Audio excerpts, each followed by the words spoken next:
नमस्कार आदाब, मैं हूं अतीक अंसारी और आप देख रहे हैं स्मार्ट न्यूज़ इंडिया।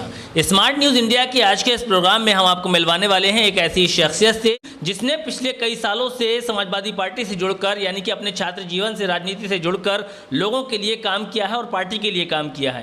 कोरोना काल में भी लोगों को राशन पहुंचाना और दवाई पहुंचाने का काम किया है। आज हमारे साथ मौजूद हैं राजेश कश्यप तुरैहा जी, जिन्होंने फरीदपुर विधानसभा से समाजवादी पार्टी के टिकट से आवेदन दिया है। राजेश कश्यप तुरैहा जी का स्मार्ट न्यूज़ इंडिया में बहुत बहुत स्वागत। बहुत धन्यवाद।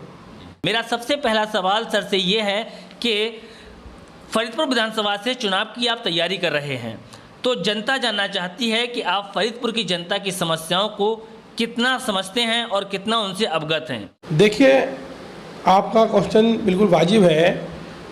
मैं वैसे तो पैतृक रहने वाला ज़िला रामपुर का हूँ, लेकिन हमारा परिवार पिछले 40 से 50 साल से फरीदपुर के परा मोहल्ला में वास करता है। फरीदपुर के परा मोहल्ला में हम लोग रहते थे, अभी भी हमारा परिवार वहीं पे रहता है और मैं भी यहीं पे रहता हूँ। और 40-50 साल का मतलब आप समझ लीजिए, जन्म के दिवस से ही मेरा फरीदपुर से लगाव रहा है, फरीदपुर की जनता से लगाव रहा है।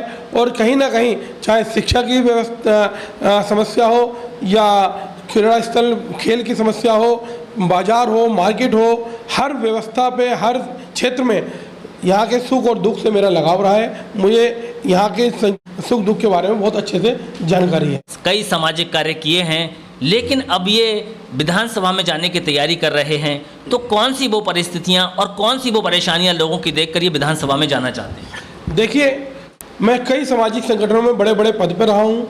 एक कश्यप समाज के बड़ा संगठन है SC/ST फिशरमैन काउंसिल, जिसमें मैंने बरेली मंडल के अध्यक्ष के पद पर काम किया है।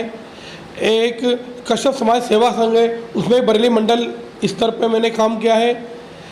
एक बड़ा हमारा संगठन चलता है सर्व समाज एकता दल, जिसका मैं प्रदेश सलाहकार हूँ उत्तर प्रदेश का, और उसमें लगातार मैं उस समाज सेवा संगठन के माध्यम से कर रहा हूँ। लेकिन जैसा कि आप लोगों ने देखा होगा और समझा होगा और समझते हैं आप लोग, कोई भी सामाजिक संगठन बिना राजनीतिक हस्तक्षेप के, बिना राजनीतिक मदद के ज़्यादा अच्छे रूप में कार्य नहीं कर सकता है। जब तक आपके पास की राजनीतिक संगठन की, राजनीतिक पार्टी में आपकी हिस्सेदारी नहीं होगी, सपोर्ट नहीं होगी, तो आप जितना भी चाहें उस स्तर पे उतना बढ़ चढ़ कर समाज सेवा में हिस्सेदारी नहीं कर सकते हैं। इसलिए अपने समाज सेवा वाले जीवन को और आगे बढ़ाने के लिए, जनता के सेवा और बढ़ चढ़ के करने के लिए हमने राजनीति में जाने का फैसला किया है।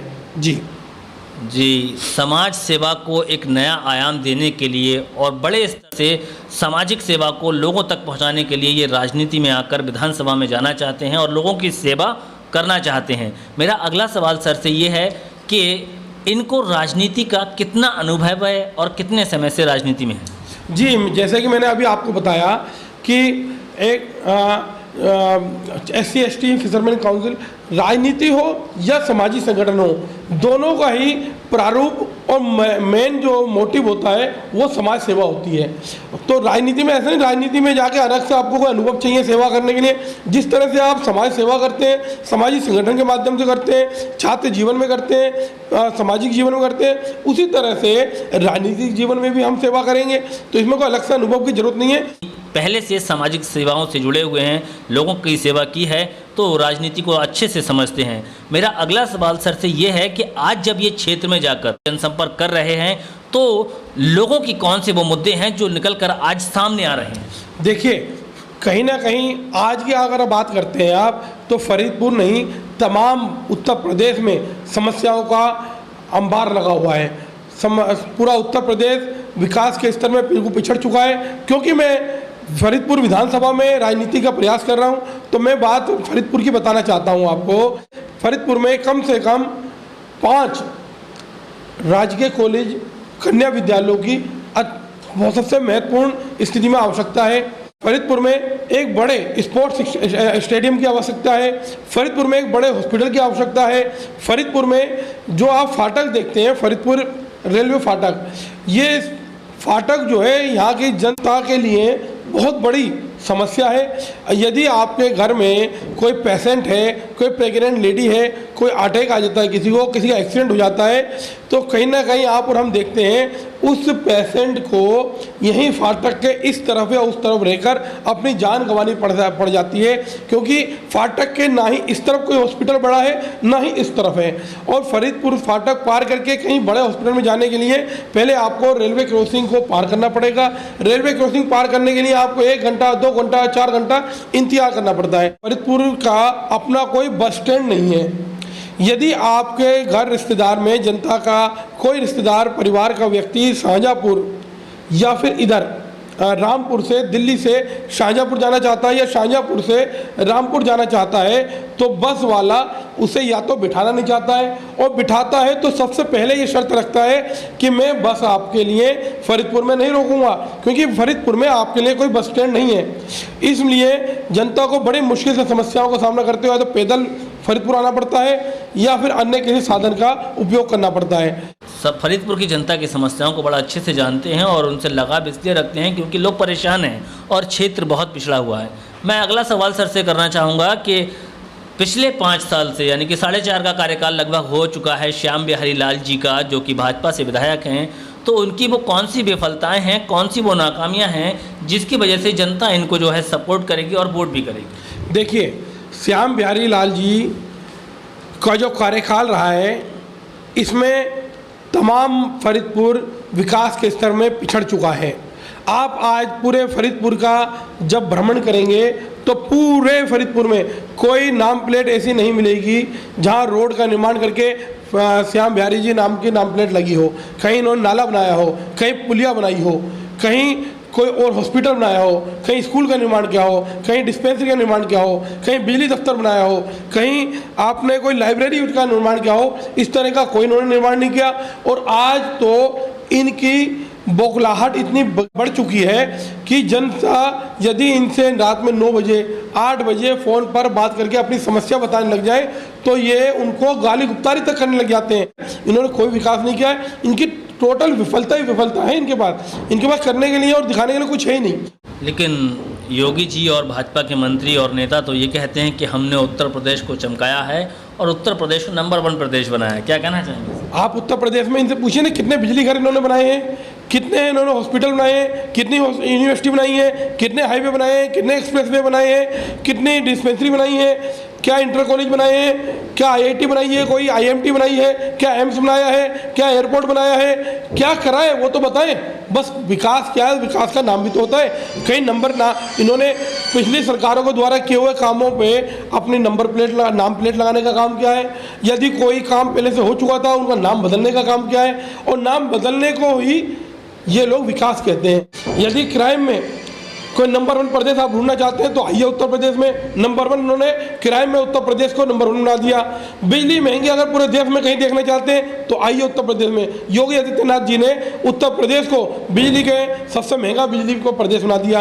अगर आप महिलाओं पर अत्याचार देखना चाहते हो, छोटी छोटी बालिकाओं पे अत्याचार बलात्कार देखना चाहते हो तो आइए उत्तर प्रदेश में। बलात्कार में आज नंबर 1 उत्तर प्रदेश है। पुलिस व्यवस्था सबसे बिगड़ी अगर कहीं देखना चाहते हो, कानून व्यवस्था सबसे बिगड़ी हुई कहीं देखना चाहते हैं तो आइए उत्तर प्रदेश में। योगी जी ने, बाबा जी ने उत्तर प्रदेश को कानून व्यवस्था बिगड़ने में नंबर 1 बना दिया। हमारे योगी जी की नज़र में पाठशाला से ज़्यादा महत्वपूर्ण मधुशाला है। तो ये तो वो लोग हैं जिन्होंने कोई विकास नहीं किया। लोगों को गांजा पीना, दारू पीने के लिए और आगे बढ़ा दिया। लो जी, पाठशाला बंद और मधुशाला चालू, पीजिए, ठर्रा पीजिए और लग जाइए अपने काम में। देश को बेचने में, बर्बाद करने में नंबर 1 इन्होंने बढ़ चढ़ के मेहनत की है, कार्य किए हैं। बाकी विकास के तौर पे इन्होंने कुछ नहीं किया है। जी जी, बड़ी बात सर ने कही है कि उत्तर प्रदेश को जो है योगी सरकार ने जो है क्राइम में नंबर 1 बनाया है, लेकिन योगी सरकार तो कहती है कि हमने अपराध मुक्त प्रदेश का निर्माण किया। कहाँ अपराध मुक्त प्रदेश हुआ है, मुझे बताइए तो हो। आज हाथरस वाला जो कांड हुआ था, एक दलित समाज की बच्ची के साथ बलात्कार होता है और DM, वहाँ का कप्तान, वहाँ का इंस्पेक्टर मिलजुल कर उनके उस बच्ची का रातों रात मिट्टी का तेल डालकर ये हिंदुओं के ठेकेदार बनते हैं, हिंदू समाज के ठेकेदार बनते हैं, हिंदू संस्कृति के ठेकेदार बनते हैं। आप बताइए, कभी सुना है आपने हिंदू संस्कृति में किसी बच्ची का अंतिम संस्कार मिट्टी का तेल डाल के किया जाता हो? लेकिन क्योंकि वो एक ऐसे संप्रदाय से, ऐसे समुदाय से आता था व्यक्ति, क्राइम करने वाला, उसी समुदाय का डीएम था, उसी समुदाय का इंस्पेक्टर था और उसी समुदाय के हमारे मुख्यमंत्री जी हैं। इसलिए उस दलित समाज की बच्ची के साथ बलात्कार होने के बावजूद उसको मिट्टी के तेल से जलाने का इन्होंने काम किया। आज किसानों को इनका एक नेता का बेटा, एक मंत्री का बेटा सरेआम गाड़ियों से कुचल देता है और आप कहते हो क्राइम मुक्त हो गया। मैं अगला सवाल सर से करना चाहूँगा कि उत्तर प्रदेश में जो है इस वक्त समाजवादी पार्टी बहुत ज़ोर और शोरों से तैयारी पे जुटी हुई है, लेकिन मुझे लगता है कि कहीं ना कहीं ये ज़ोर और शोर अभी और आगे बढ़ेगा। तो मेरा सर से सवाल ये है कि उत्तर प्रदेश में समाजवादी पार्टी कितनी सीटें निकालने का काम करे? देखिए, जहाँ तक तैयारी के सवाल है, समाजवादी पार्टी का एक एक कार्यकर्ता, एक एक बूथ स्तरीय कार्यकर्ता, पदाधिकारी कभी सोता नहीं है। वो हर रोज़ राजनीति के लिए, राजनीति में आगे बढ़ने के लिए और पार्टी को मजबूत करने के लिए, प्रदेश को मजबूत करने के लिए हमेशा फुलजोर तैयारी में लगा रहता है। एक पुरानी कहावत है कि धड़कनें जब तक जारी रहती हैं मैं सोता नहीं हूँ। समाजवादी पार्टी का कार्यकर्ता सोता नहीं है, उस पर रात की और प्रदेश की जिम्मेदारी रहती है। कहना यह है कि 2017 में जिस समय समाजवादी पार्टी की सरकार गिरी थी और भारतीय जनता पार्टी की सरकार बनी थी, उसी दिन से समाजवादी पार्टी का एक एक कार्यकर्ता, पदाधिकारी अपने 2022 का सपना लेकर अपने अपने टारगेट पर लग गया था, जनता के बीच जाना शुरू कर दिया था। और आज बूथ स्तर तक हमारी कमेटियां तैयार हो चुकी हैं। हमारे कार्यकर्ता लोगों के घरों तक जाके अपना जनसंपर्क कर रहे हैं। आज आप इलेक्शन अनाउंस करवा दीजिए और कल ही देखिए भारतीय जनता पार्टी का सुपड़ा साफ हो जाएगा।